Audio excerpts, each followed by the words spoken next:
Welcome to Sweet Life Beat Life. We hope this video helps. You'll begin by confirming prerequisites. Both devices must share the same Wi-Fi and AirPlay must be enabled on the TV or receiver. Once done, swipe down from the top right to open Control Center. This puts you in control immediately. Tap screen mirroring and watch the list populate. The iPhone queries nearby AirPlay targets. If you see your TV or Apple TV, tap it to initiate the connection. This immediate action starts the handshake between devices so content can stream. After selecting the device, you may be prompted to enter or confirm a 4-digit code shown on the TV. Accept it to pair securely.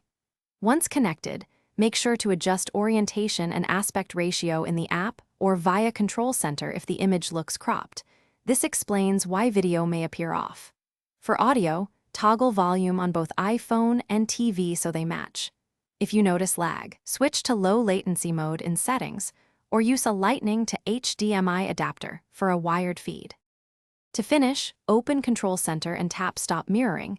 That cleanly ends the session and frees network resources. If mirroring won't start, power cycle your router, iPhone, and TV to clear temporary network issues, then attempt pairing again. This step often resolves handshake problems. Make sure both devices run the latest firmware and that AirPlay is allowed in device settings.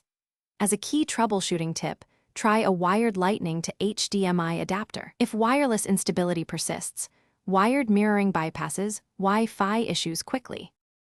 Thanks for watching. Consider subscribing if we helped you.